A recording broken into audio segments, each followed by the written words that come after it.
Hi, everybody. Welcome to the QB School. I am JT O'Sullivan. Today, Jayden Daniels, wild card win on the road, rookie year, fired up. Let's get it going. Welcome to the QB School.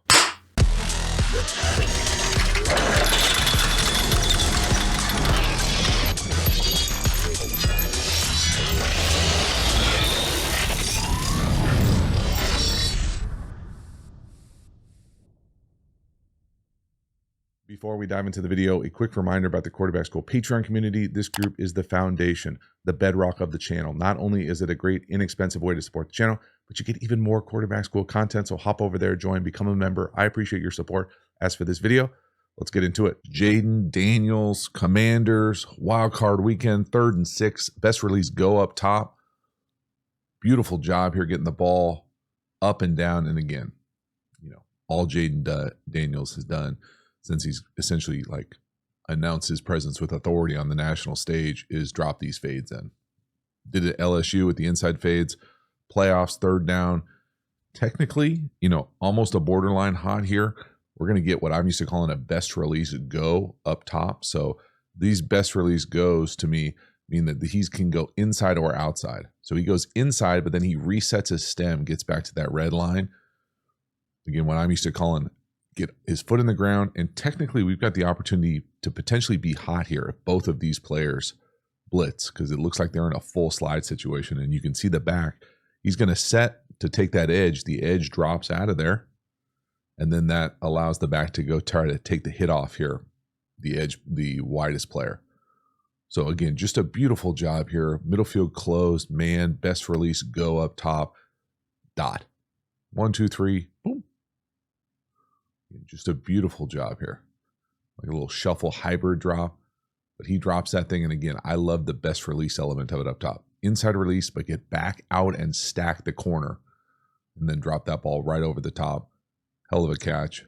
Big, big play. And again, the aggressiveness on 3rd down. Get him off you.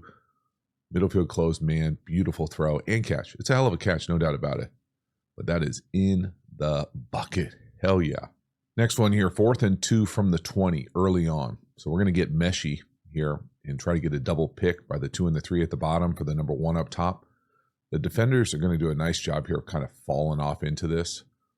I don't want to give the defender too many credits here, but this is a very nice play from 23. He sees and smells this thing coming out the whole way. It's a very nice job. Again, it's one of those things where, I don't think it's a shock by any means to get some iteration of mesh called here from any team in a 4th and short situation. So really they're coming up and they're both trying to set the mesh there, or set essentially glorified offensive picks or rubs. Then we're trying to get this thing coming out underneath it.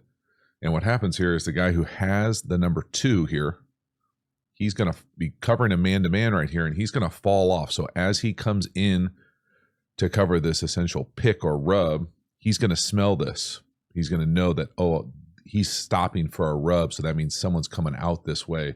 So he essentially falls into it. And so it's a really nice job by 23. There's no doubt about it. I don't know how you would necessarily know that that's going to happen. You got a perfect call here versus man coverage. It looks like he comes in here, settles, and then wants to come out of this thing this way. I mean, that would be a hell of a play if you had the time to do that. I'm not sure you'd want to do that or could do that on 4th and 2.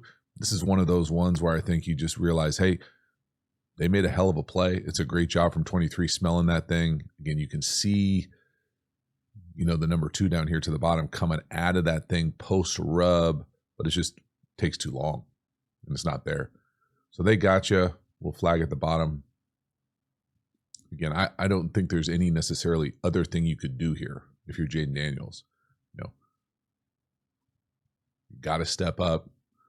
Right tackle's getting run by on the right side. Up, up, up. Dang. Next one here, another 3rd and 6. This time we're going to hit the bunch point up top, Ertz. A little double mailbox, extend the play. There's nothing there. Jayden's got to go, create, extend to the right. Great job using his vision, throw him back across his body. Another massive 3rd down. So again, his capacity to use his legs, not just to run it, but to extend, to create, to be a playmaker. Outside the pocket, vision, eyes back. Nice job by Ertz fighting through some big linebacker man coverage.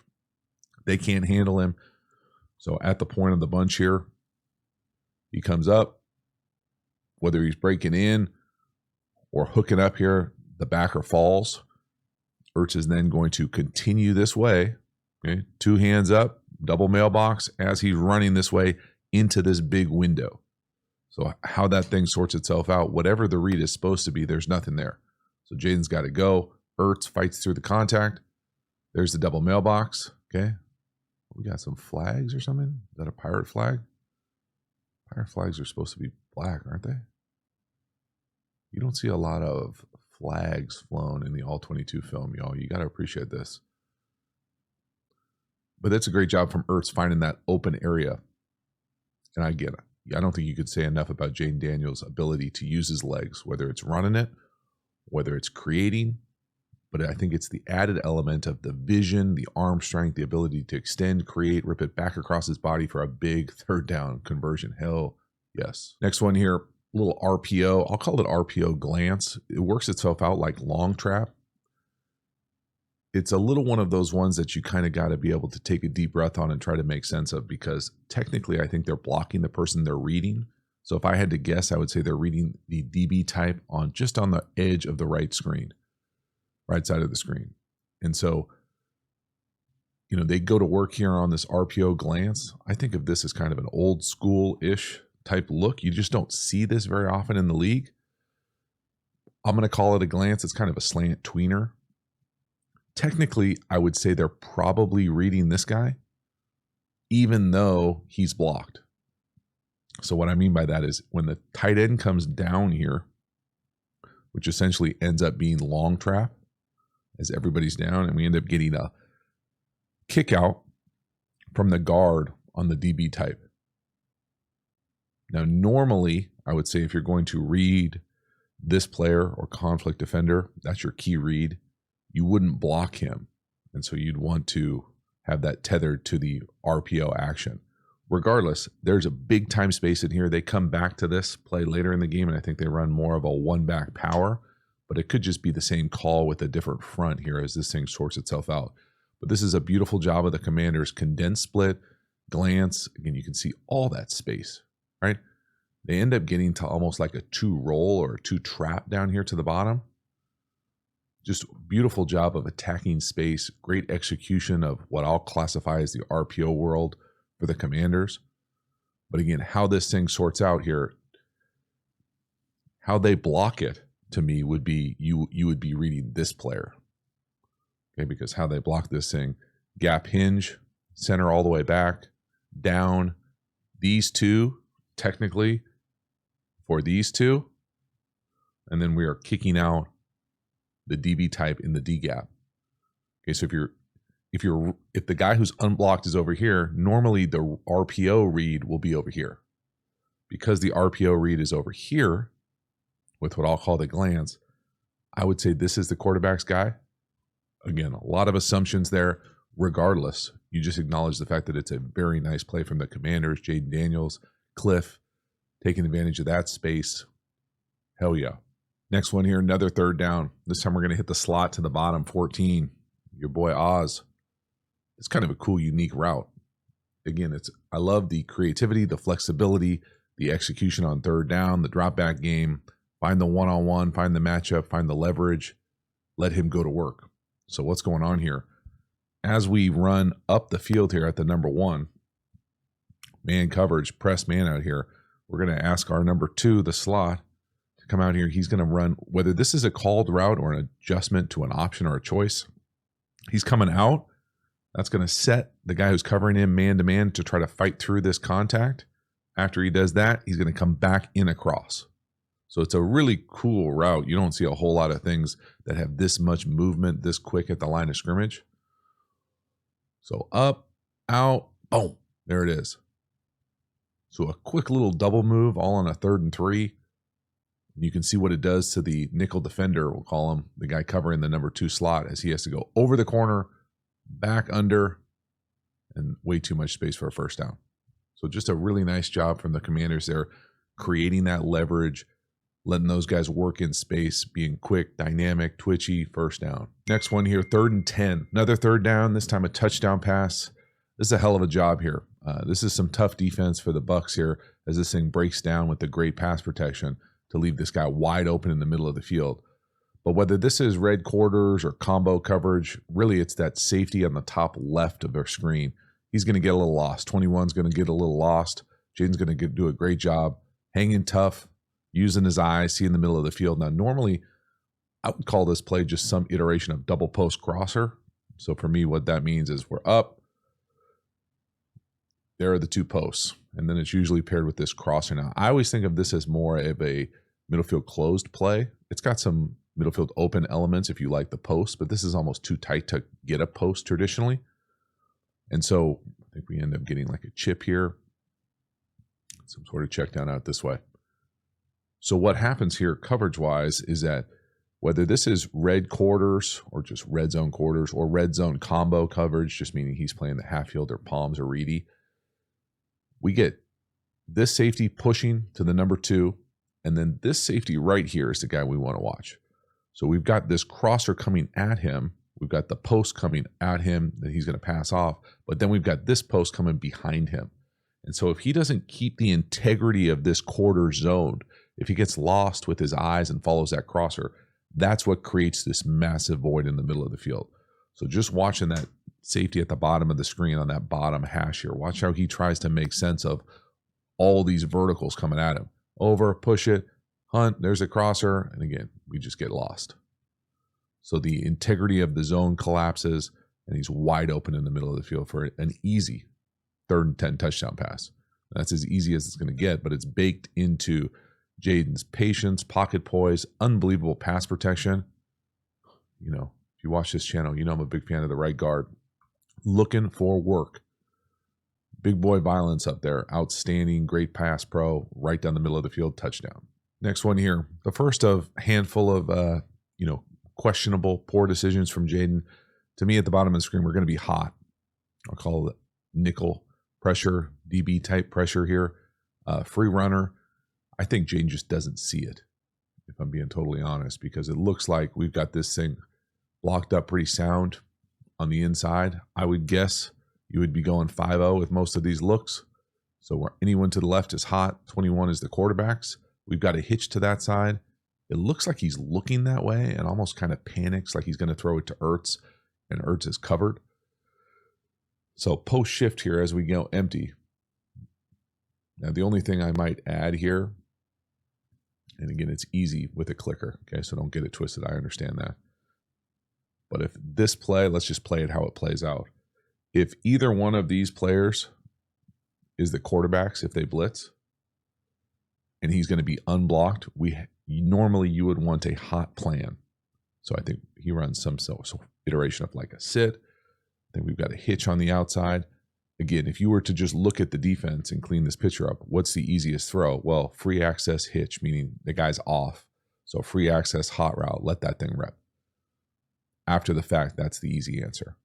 There are a few other ways to solve this thing, but it looks like Jayden never even thinks about seeing it or playing it. It looks like he's just sees it at the last second, and then throws it away. And he's kind of lucky that that's not a grounding penalty. Because he's in the pocket. And we're taking L's up front. So the other thing here is post-shift. So pre-shift in 5-person protection, I totally understand getting a 5-0 call here. Okay, and then again, we've already talked about if either one of these guys were to blitz, we'd be hot.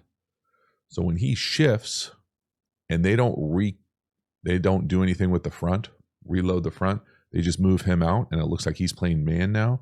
Now I might want to redeclare this thing and not have us going to a guy who's in coverage. So watch this thing happen here post shift or motion. You got to go to school on the motion. So see how nobody moves on the defense?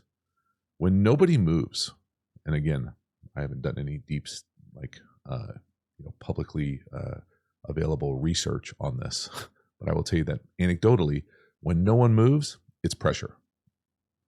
Okay, so nobody moves. To me, that indicates we've already set the front. We've already called the unique pressure. So 54 backs out, looks like he's in coverage now.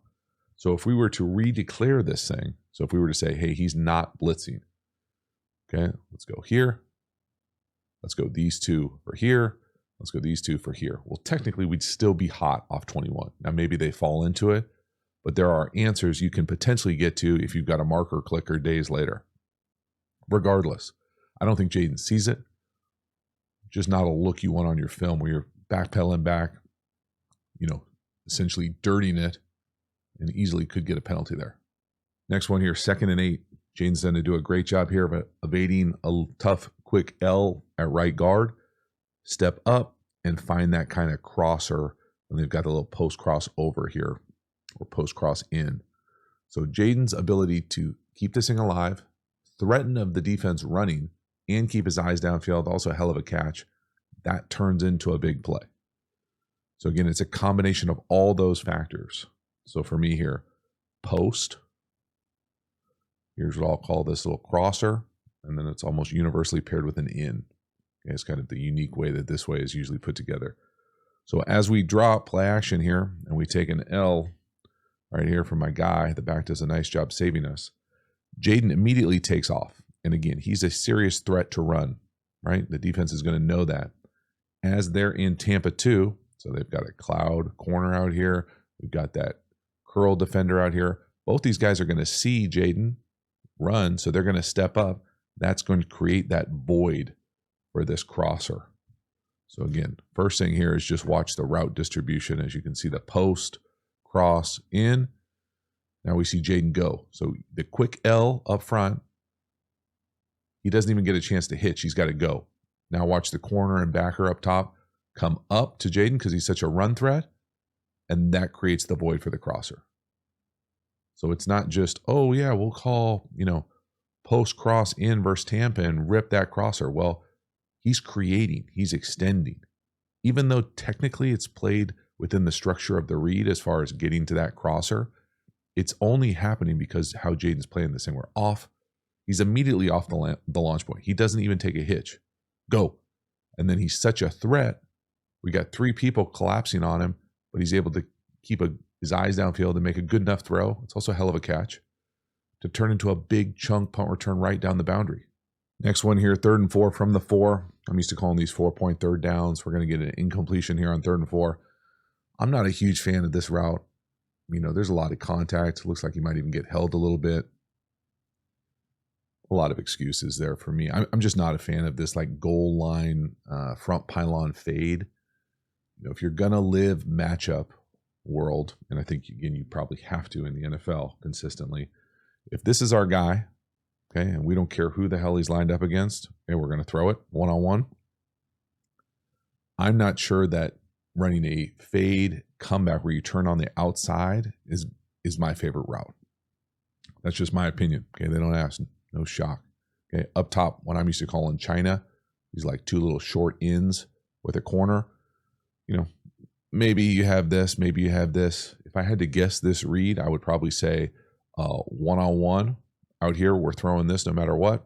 If it's any iteration of zone or 2-on-1 or bracket, we're probably over here.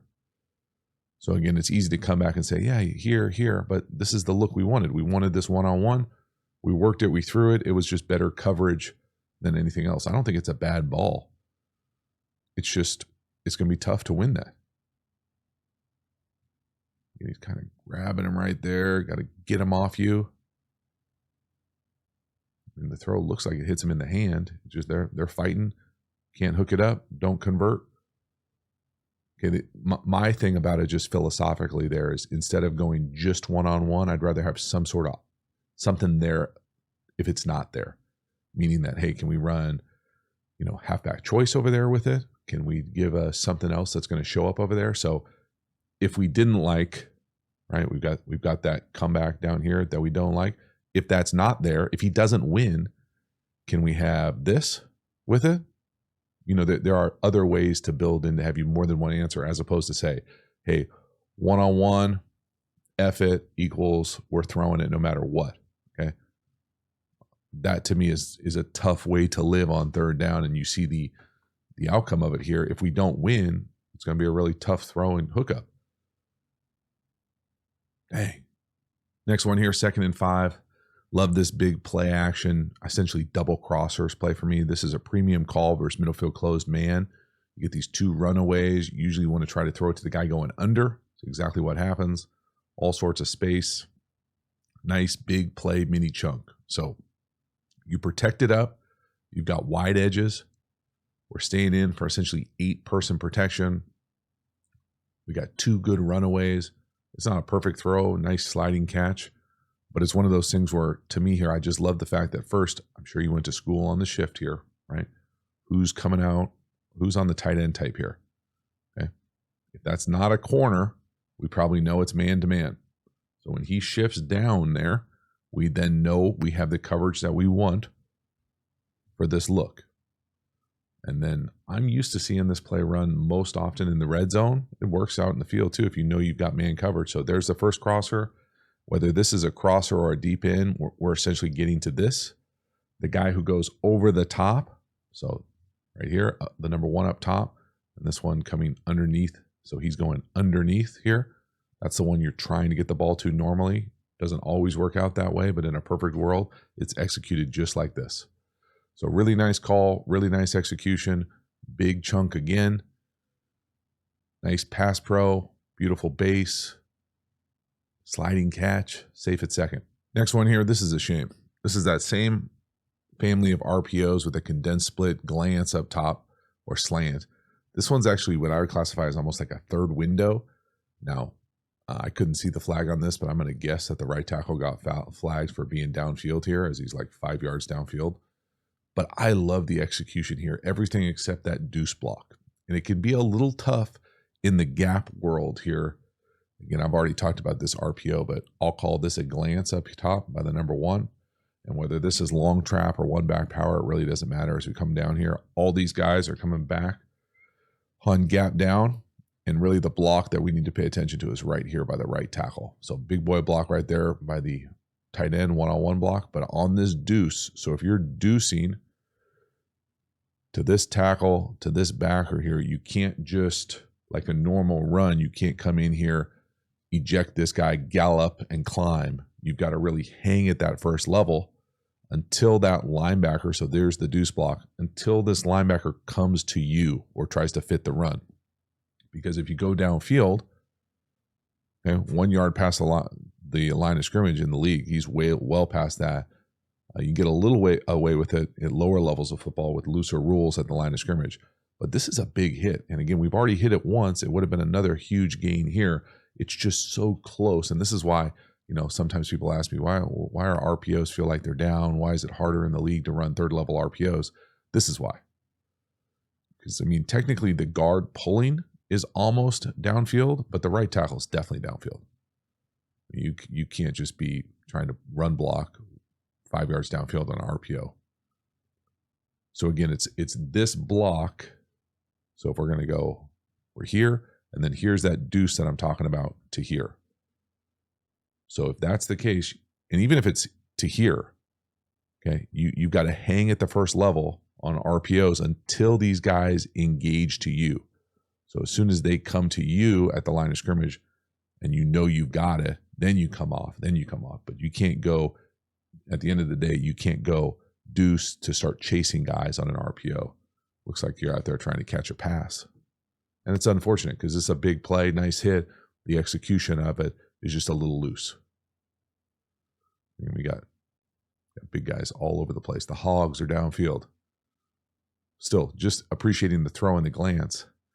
So technically, this might even be a fourth window throw. I would probably classify this as he's down. You could say this is the first window. This is the second window. This is the third window. This is the fourth window. I think it'd be really hard to get into that first window. But this is 1, 2, 3, 4. And again, it's a little bit misleading when they're going to flow this way and close the windows themselves. But to be able to let this thing rip on a fourth window glance RPO, yeah, maybe we're holding it too long to do it. But he really doesn't hold it that long. We just have guys downfield. Fake throw. And it really is the third window. 1, 2, 3, 4. Right on his face. Hell yeah. Too bad.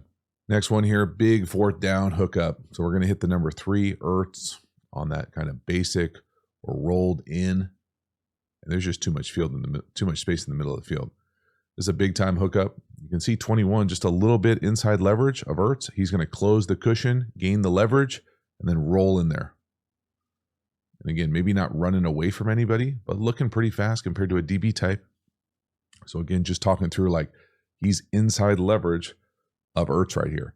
So you want to run at his technique and then keep your gait as you run away. And it's just really well done. This is excellent situational fourth down offense. Good for you to get in there, run away, hook this thing up. Again, look at the pass pro, pretty nice. Ball's out on time, back foot in the ground, out, right up on his chin, outstanding. Just a big time play. And again, I think it's one of those things where you appreciate the fact that the pass pro's holding up, a lot of one-on-one blocks. Then we got some guys out there winning on the perimeter. They might not be like crazy, huge, explosive, big time separation, but that's leverage, that's technique. I love it. So next one here, it's 3rd and 3 in the fourth quarter. We're down by 4. Okay, this is a very fortunate play here. This is certainly could be an interception. We're going to end up doing what I'm used to calling a drive trail or follow trail with the China. There is going to be a lot of moving parts here. Okay, but this is one of those ones that I think if you watch it, especially from the end zone here, this certainly looks like it could and probably should be an interception for 45 right in the middle of the field. So he's hunting that thing up. He sees it. And again, if he could catch, he'd be playing offense, right? But no doubt fortunate, lucky. And so for me here, this play at the end of the day is trying to get the ball exactly where they're throwing it. So this little follow or trail or fan or Texas, whatever you want to call it, it's essentially the fourth guy out to this side. But it's not just as simple as saying, hey, come out here and put it right on him like this. So what this is paired with right here is a drive or a shallow. And we'll talk about the technique of that thing. Usually you can settle up versus zone, keep running versus man. They're pairing it with a basic by the number 3. So there's that traditional drive idea. And then the number 1 down here to the bottom is what I'm used to running, that like little stick China or China loop or return route where you put your foot in the ground and come back. Now, the first part that I would say is not correct technique-wise here is this drive route. To me, I would want to go under this linebacker type to not only get over there faster, but to occupy him. Once you go over him here, to me, he's now able to look back over here and pass on to the next player. And that's how he's able to fall in to this follow. So if we were to go underneath him, that would, I think, help the play. That's the first part. Okay, the next part of this thing is as you read this thing out, so these are kind of the auxiliary routes here as you come back. So we're trying to get the ball here. Where the squeeze come from usually tells you where to go next. So if this is 1, and the squeeze comes from over here, well, then we probably want to go here too. If the squeeze comes from this side, well, then we probably want to go here too. So there's some weird Hank vibes when it comes to we're reading the squeeze of this thing. So again, if the squeeze comes from the inside on this trail, well, then I like to say, hey, let's read to that side. So we would be on the drive, but because he went over the top, it's not near as clean as I prefer it here when he comes up and is underneath. And then if the safety drives that, guess what? We've got that in coming right behind it. So it's one of those things where to me, it's off the squeeze of the trail. Again, super easy for me to sit there with a marker after a couple minutes and draw and tell you where the ball should go. A lot harder to say, hey, I think if that drive route just runs right at that linebacker type and goes under him right there, probably scores. Okay, that little technique or their choice not to do that. Again, the other thing that's probably worth acknowledging is that if I'm wrong, and very easily could be wrong, if this is more of a crosser, then he's doing exactly what he's supposed to do. If that's more of a crosser and a basic with this loop or China, I just don't like this play as much because as you're asking this follow or trail to come in here, there's no threat over here. These guys aren't threatened by that crosser. Maybe they're just, one of them will get depth. I much rather prefer to run that traditional drive and try to clear those guys out in their lane, in front of them, in their vision, than try to sneak somebody behind us, try to like trick them, dick them. So just too many bodies. And really fortunate because this probably could and should be intercepted. Again, from the back, you can really see that linebacker not be threatened. So as 45 continues to work to our right, over the top, he's off. See how quickly, because he goes over the top, 45 gets his eyes to the trail. If he were to run across him, he would probably try to bench press his ass, eject him out of that lane, and now that trail is there. So just little things like that can lead to potentially game-ending interceptions down here. Whoop. Very next play here, 4th and 3. We're going to run a kind of iteration of the same play up top to the inverted wing. This time I think he does run the kind of drive, sit over the ball to occupy. We just kind of get collisioned with Ertz here and the linebacker. So 86-54 right there. You know, whether you want to call that a penalty, which I very well think it could be. But the idea being that at least the inside guy, so as he comes first, he occupies that linebacker. In fact, he comes and almost looks like he sits down there. So then it ends up being right here up, and he's going to run this little angle, short post, tiny cross versus this linebacker type right here. And again, you know, that's down the field collision, in my opinion, held up. You'd love to see him try to fight through it a little bit more. And you certainly see the hole there, but that's assuming that you get past that second level, those linebacker types, without any sort of reroute or collision, which just isn't the case. So nice defense here from the Bucs here on 3rd and 4th down to hold them. You know, I don't think you could necessarily throw whatever that route is to the flat there. I'm not familiar with what that route is. That looks like a diagonal to the front pylon. That's a tough angle for a quarterback to throw that thing. I think he makes the right read. There's just a tough collision right there. You got to give your guy a chance, and you don't get the call. So again, if they're going to let those guys play physical like this, they're going to keep playing physical like that on defense. And the ball's on the 3, so it's right on the borderline. The ball's on the, looks like almost the 4, and we get collisioned, you know, a yard into the end zone. It's living on the edge. Next one here, 3rd and 5. Thought this one was a real missed opportunity for Jayden up top to come back to that backside post or in. He kind of tries to get it down to the check down, and because they get a completion, it's not the end of the world. They end up going for it on 4th down and getting it.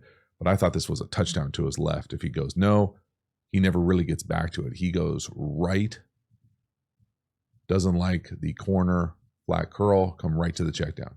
And again, there's nothing wrong with that, right? They score the next play. When I was watching it the first time, I just felt like, oh man, if he could have felt this. So as we talk about what happens here, I think we try to go like a burst corner. Ertz gets a little bit collisioned here at the line of scrimmage. He's running that curl, and then we get somebody in the flat.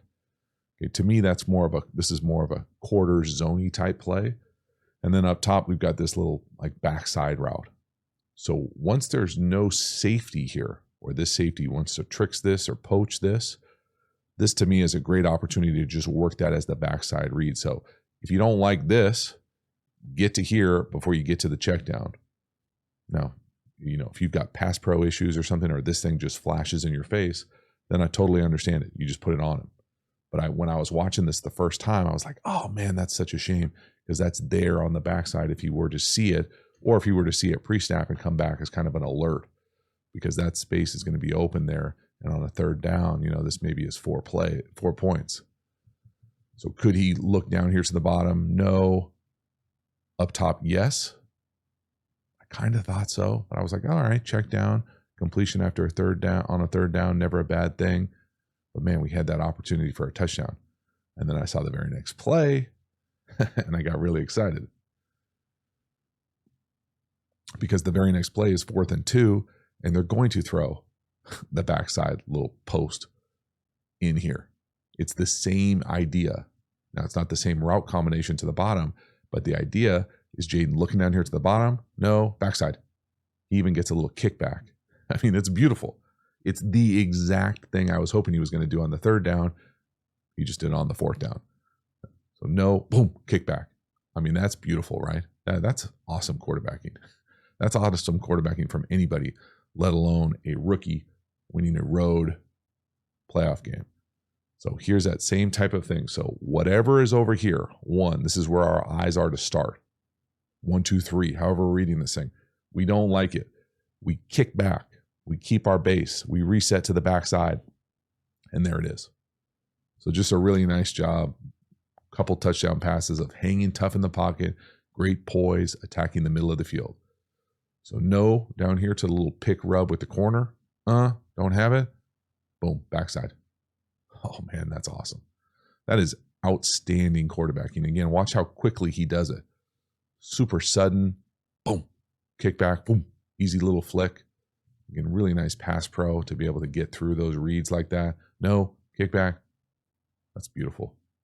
Next one here, another 3rd and 6, 3rd and medium conversion. We're going to hit the number 1 up top on what I'll call a bunch dagger. Great anticipation here from Jayden. Again, beautiful base. Again, working the middle of the field. Just a beautiful job here of understanding where everyone's supposed to be. Trust the timing, the rhythm of the offense. Cliff giving us some guys open down the field. And you can see the intricacies, the precision of what it takes here. I'll pause this thing at the top so you can appreciate the timing here.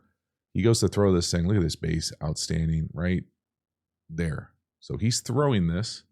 And technically, the inside guy here is running the clear.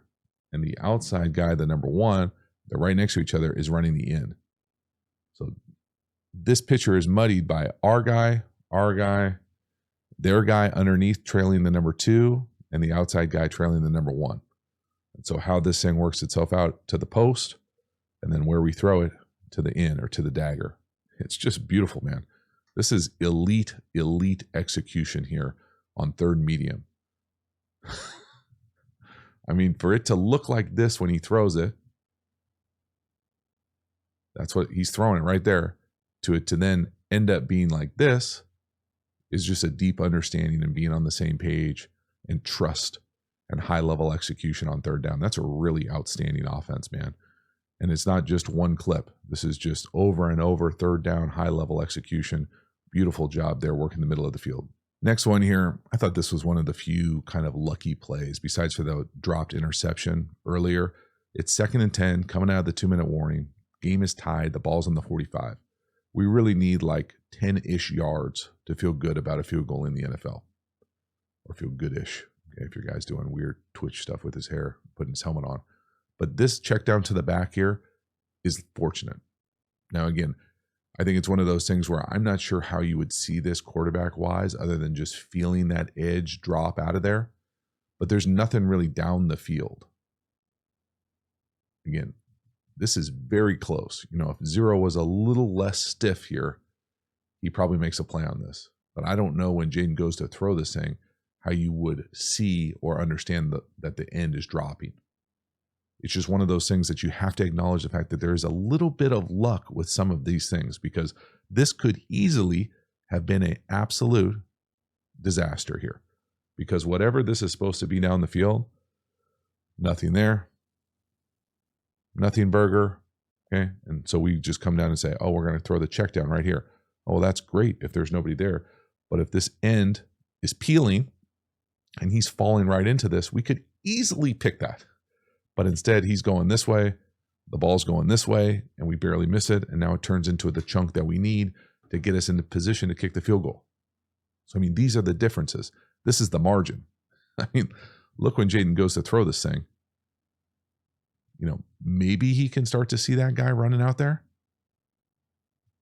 But, I mean, a better angle from 0 here, a better ability to swivel your hips, and that thing's a pick, man.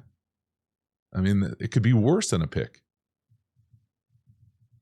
That could be pick and change, and they're kicking a field goal the other way. So, I mean, those are the margins. It's just wild to me that, and again, when it's going your way, it feels great. But you have to acknowledge the fact that some of these things, you know, certainly could have gone the other way in this game when you start peeling back the all 22 here. So 55 seconds left, 3rd and 2, ball's on the 19. Jayden's going to keep it down here to the bottom of the screen. Really nice job by the center and right tackle to get these reach blocks here. And then Jayden just goes and gets it himself once we get past 94, who's playing the 3 technique on the left guard. That's a big ask for that left tackle to come down and block him. He can't. That miss right there, that straight arm, ices the game. Straight arm right to the chest, get off me. And then again, you know, his legs, his ability to Use his legs for first downs to extend plays. Have been on display all year. Big time call. Again, watch the center and the right tackle here. Fake. So watch the right tackle. He's going to step down and then get out and reach. That's a big block in space. Watch the center. Get all the way out to the 4-eye there. Reach. That's a big time block. On 3rd and 2, again, to have a weapon like Jayden Daniels there. I mean, that just watch the center get all the way out to the 4-eye. So the guy in the inside shade of the right tackle. That is awesome. Big play, big win on the road. So that is a wrap. Jayden Daniels, the Commanders, big wild card playoff win on the road. So happy for those guys. Cliff doing his thing all year, scheming up early reads that are open. Jayden doing his thing, dropping the ball down the field, super accurate touch, dynamic arm.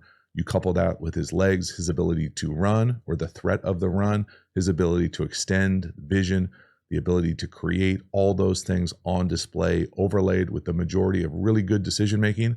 And you get a playoff win like that your rookie year. So impressive, so fired up for those guys. Thank you so much for hanging to the end. I will see you next time. Have a good one.